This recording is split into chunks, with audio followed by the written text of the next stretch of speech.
সেনাপ্রধান দাড়ি রেখেছে, তার দাড়িকে নিয়ে কটাক্ষ করলো। আজকে সেনাবাহিনীকে বিতর্কিত করার জন্য সেই হাসনাত আব্দুল্লাহরা নানান ধরনের চক্রান্ত করছে। হয়েছেন এমপি, আপনার স্থানীয় পর্যায়ে চেয়ারম্যানগিরি করার শখ হয়েছে। নাসিরউদ্দিন পাটোয়ারি কি বলল যে সেনাপ্রধান দাড়ি রেখেছে, তার দাড়িকে নিয়ে কটাক্ষ করলো যে মানুষ যখন অন্যায় করে, ভুল করে, বয়স হয়ে গেলে দাড়িটাই রেখে এক ধরনের ভাতাবাজি করে।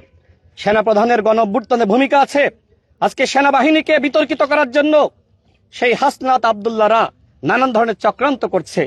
জামাত ইসলামের সাথে জোট করেছে। জামাতের আমিরকে দায় নিবে না। আজকে সেনাপ্রধানকে নিয়ে যে ধরনের বিতর্কিত মন্তব্য, সেনাবাহিনীকে নিয়ে যে ধরনের বিতর্কিত মন্তব্য এনসিপি করছে, জাতি কিন্তু এটিকে গ্রহণ করছে না। আমি সর্বশেষ বলবো, বিএনপি সরকারের উপরে আস্থা রাখুন।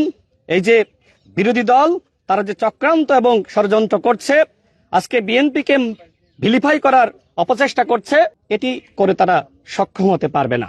মানুষ কিন্তু ইতিমধ্যে তারা কিন্তু বুঝে ফেলিয়েছে যে নির্বাচনের আগে বড় বড় কথা বলেছিল যে সরকারি সুযোগ সুবিধা নিবে না। এখন তারা গাড়ি চায়, অফিস চায়। তো আপনার যদি এরকম স্থানীয় পর্যায়ে, উপজেলা পর্যায়ে অফিস লাগে, তাহলে চেয়ারম্যান ইলেকশন করেন, তাই না?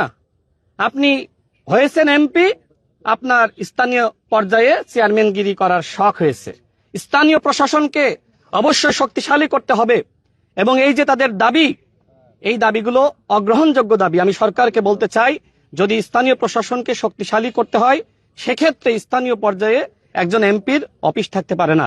এবং আরেকটি বিষয় আমি লক্ষ্য করলাম যে আগামীতে যে স্থানীয় নির্বাচন হবে, সেক্ষেত্রে নির্বাচন কমিশন যে আইন করতে যাচ্ছে, সেটি হলো যারা এমপিওভুক্ত শিক্ষক, তারা নির্বাচন করতে পারবে না। নির্বাচন কমিশনকে আমি সাধুবাদ জানাই যে এমপিওভুক্ত শিক্ষকরা তারা কেন ইলেকশন করবে। তাদের দায়িত্ব মানুষকে, শিক্ষার্থীদেরকে শিক্ষাদান করা।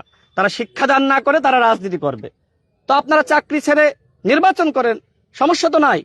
কিন্তু একদিকে আপনি রাজনীতি করবেন, হ্যাঁ, অন্যদিকে আবার নির্বাচন করবেন, অন্যদিকে শিক্ষকতা করবেন, এটা হইতে পারে না। আমি নির্বাচন কমিশনকে ধন্যবাদ জানাই।